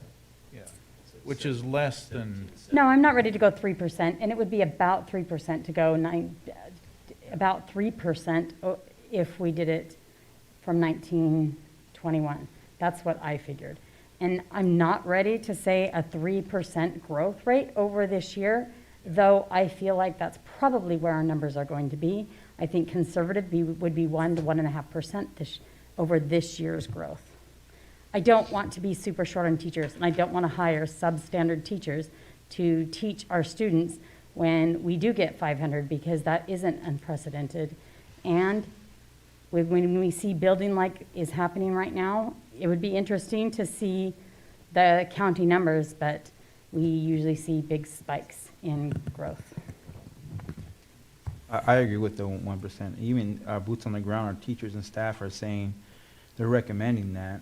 I think they have ears to the ground and say, hey, we need, we recommend that 1%, so yeah. Yeah, so just so we're clear, 1% over What, this yeah, year. yeah, yeah. Is the district recommending an amount? They're not at all. Are we the ones educated enough to make this guess? Do we have, I mean, it seems like something that there would be professionals that would say this much growth, this, you know, do we have anything like that that is from somebody a little more educated than this group who is supposing on our personal experience? So as I mentioned earlier, that's a great question, President Phillips. As I mentioned earlier, there are no benchmarks. There are no, it's just an unprecedented time to really have any kind of a basis to go off of. The nice thing about this year, and you mentioned it, is we have the ESSER funds as a buffer, and that's the word I use, as a buffer. If we are heavy on our enrollment forecast or we're light, depending on the situation we're in, those ESSER funds can serve as a cushion or a buffer to right the ship for just short term. And so just to make sure I understand your position, Mrs. Phillips, is on the screen here before you, 17,611 is our average for this year, and you would be proposing or comfortable with a 1% increase above that 17,611. I think that's what the board members are saying. I would be fine with more than that. I would really love a professional opinion, especially if this is going to cause a lot of change in our students' lives. 500 students is a lot of kids to put in classrooms. I'd rather have smaller class sizes and more teachers that are trained and not just the end of whatever was the end of what, because a lot of times when you're hiring people, it's kind of out of desperation. We don't always get the best teachers. So I do think it is important that we keep our students, just minimize change, especially this year. And if ESSER funds would help with that over enrollment, and maybe we can, guess that there's going to be a 1% increase, but still hire more teachers for a 3% increase. I don't know how that works, but I do not want to be juggling lots of students around because we were so under our guess. I would love a recommendation, but at least 1%. So just so we're all on the same page, I mean, if you look at the one slide says staff is recommending a 1% increase in student enrollment from the 1920 school year actuals. Okay, so if you go, so if you go back to that slide we were just on, Kevin. Yeah, right there. So the 1920 actuals were 17,938. That's the fourth line up from the bottom. So 17,938 was the actual enrollment in 1920, and you can see in 2021, which is the second number up on the far column, that's what we built our budget on last year. Now, the proposal is a 1% increase on that number. And I'm not comfortable going there. I would go with that number, which is, I don't know. No, the 17,938 basically, which is a 1.8% increase from this year.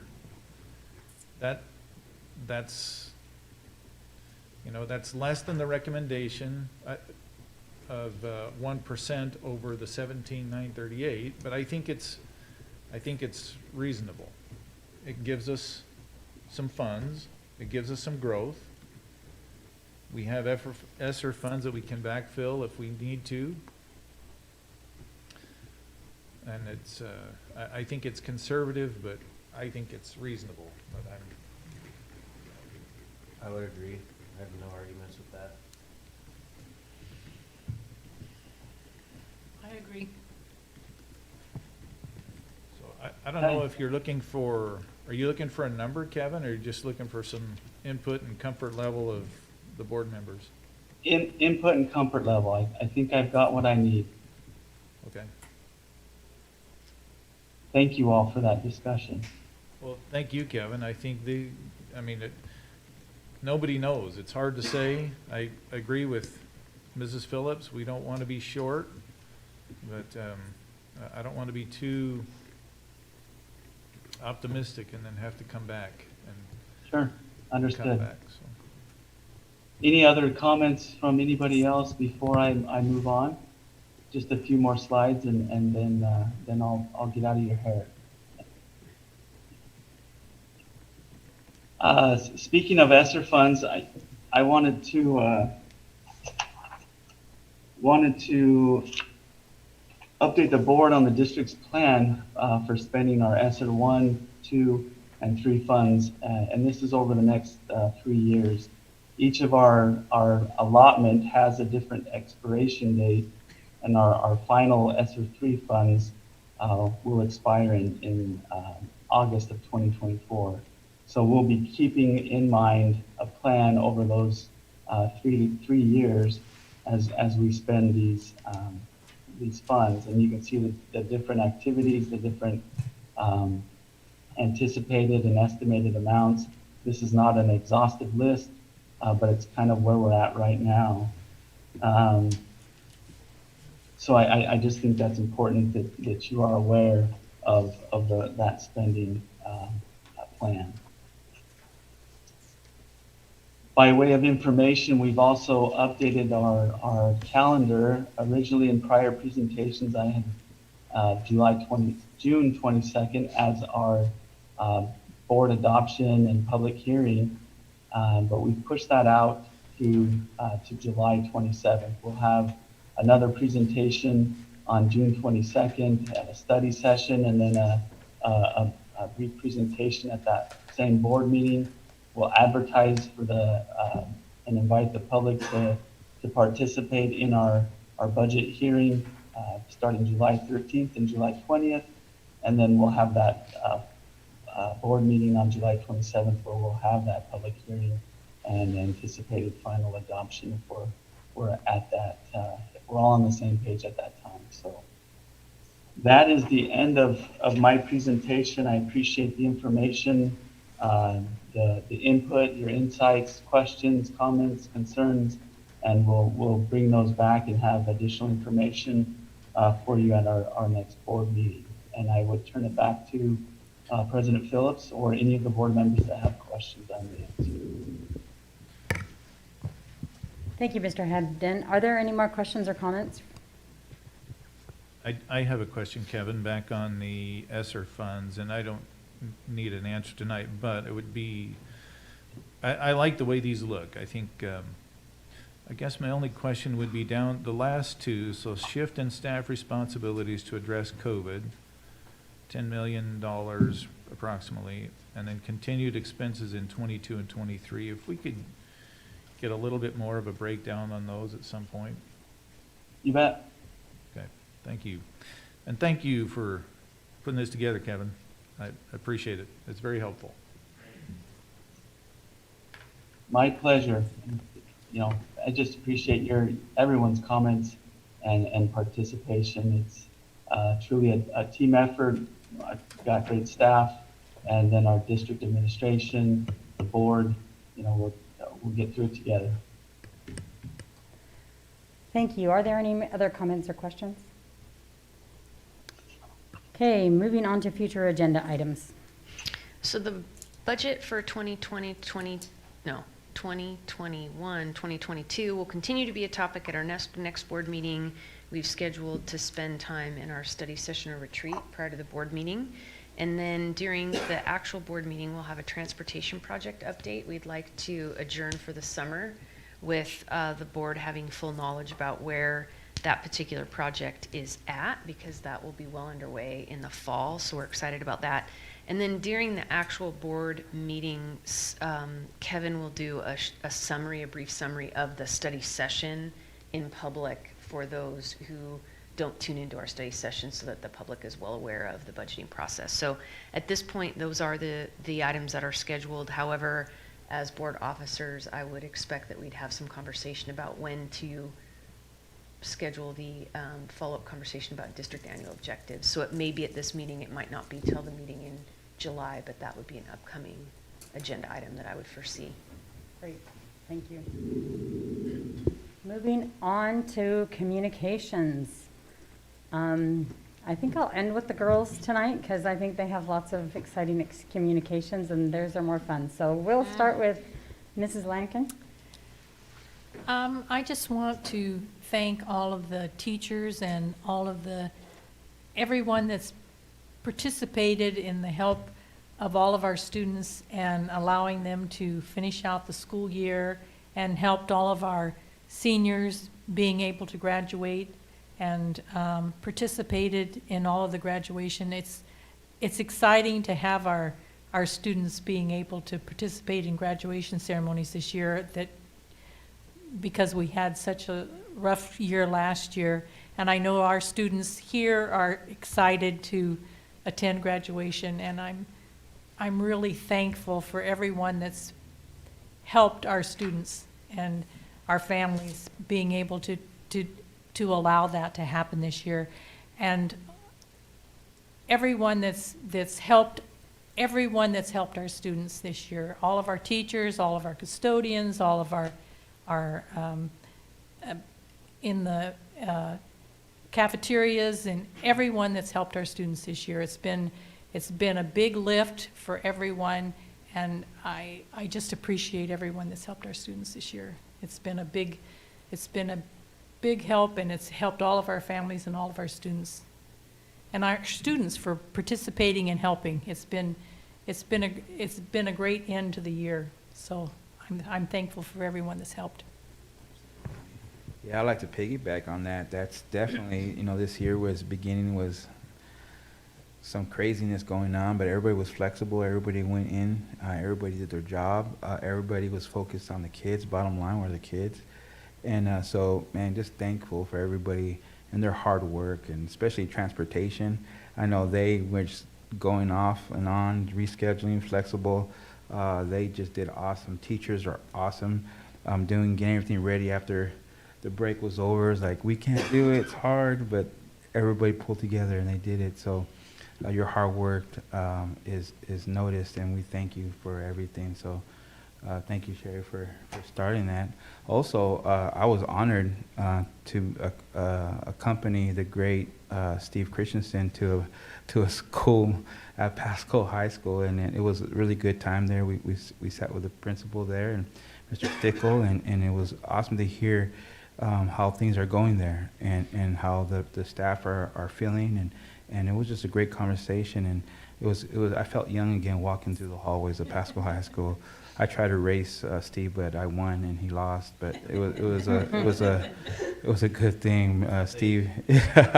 Steve played on the virtual welding machine, and it was awesome to see him do that while I was taking pictures of him. And so, other than that, it was a great time. So, thank you. Thanks, Jesse. I'm glad this was a short meeting. So, just want to follow up on that.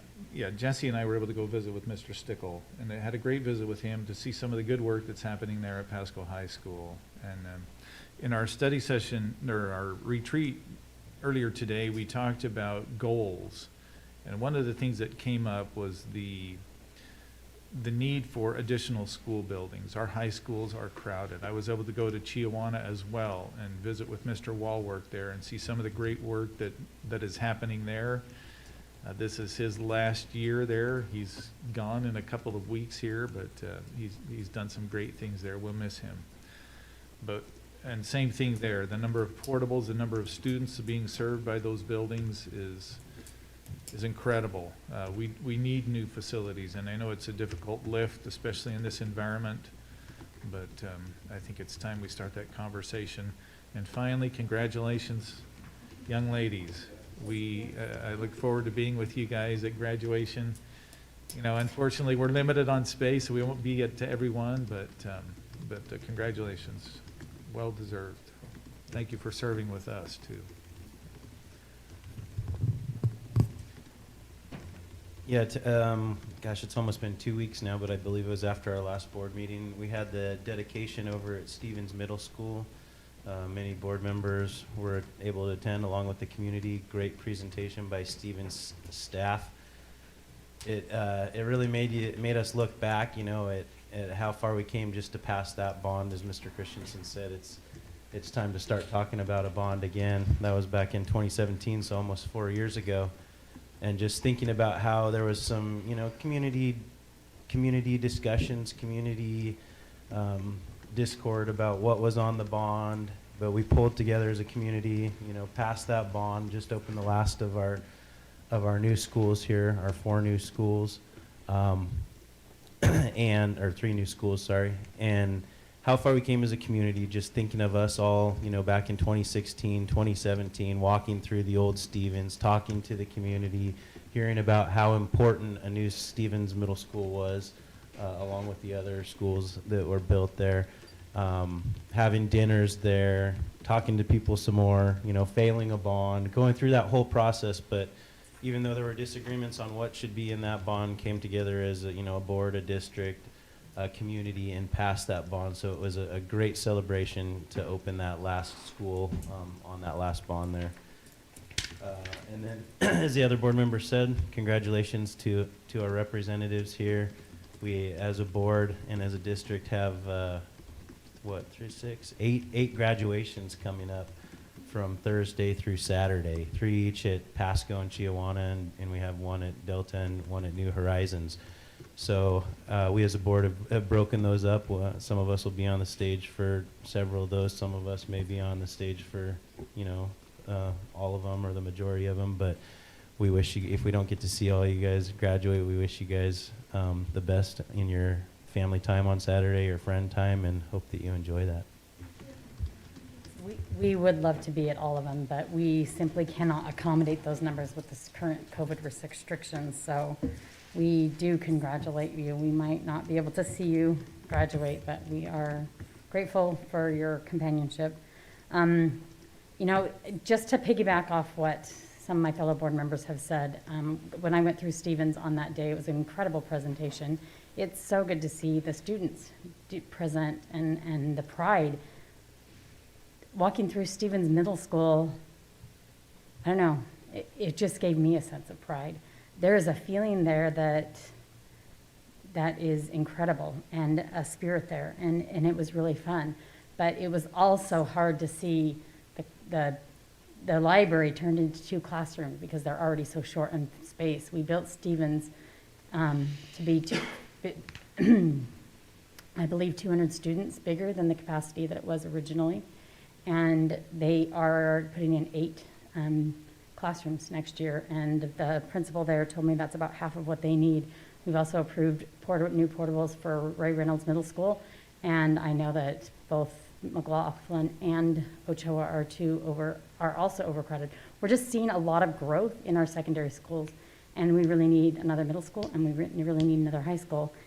And with the growth rate of what we're seeing in Pasco, we're hoping we can get that date made so that we can accommodate our students better. So I am going to I'm going to let Michelle go first this time, and we'll go that direction, and you girls can share some of your exciting news. I'm really excited to graduate on Thursday. It's going to be definitely a ceremony like no other. This year has definitely been one of a kind, but I am really glad that we were able to have a semi-traditional graduation with everyone and our families there. And I also wanted to say thank you to Maya Angelou. They had a cute little ceremony for all of the high school graduates that were at Maya Angelou today, and it was just really fun to go to that. I also want to say thank you to everyone here. I know I said it earlier, but my thanks can't go further enough. I'm very appreciative for everybody in this room tonight for making this possible. I'm really excited for graduation on Saturday, and I was also at the Maya Angelou ceremony. It was super cute. All the kids were just cheering for us, and we just felt so loved and so appreciated, especially with such a tough senior year. But I'm very grateful for this experience, and I'm super excited to see what's ahead. And I'd like to thank Krista and Michelle for always being by my side as well. Well, I was a Wildcat and Eagles, so go Eagles. But yeah, just ditto off of all they said. It's really been a great experience sitting up here, even in front of a camera, how it was before. It was a great experience, and all that you guys have done, all the work and all of it feels like it was for this weekend. I felt like it was just like the other day where we were all discussing, we're like, all we want is a normal graduation. That's our top of our priority, and we get somewhat of a normal graduation on Saturday, so thank you guys, thank you all, and I just want to extend my thank yous, most importantly, to the board members and to Michelle Whitney, because you guys have fought for us. Yes. You guys have, if I could go into war with someone right now, it would be with you guys. You guys fought for us, fought for every student. You guys had every perspective. You thought of every student that could be concerned during this COVID scenario, and it's been a wonderful, wonderful experience being next to you guys. So I just want to thank you, and I'm so excited for this weekend and for it to be all worth it. So thank you.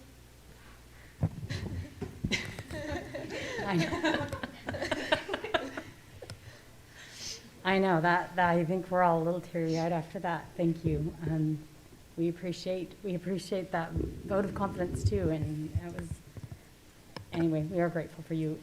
Bruce, I remember reading something in a Friday update about an award that you got. Was it for all of Tri-Cities? Was it a HAPA award?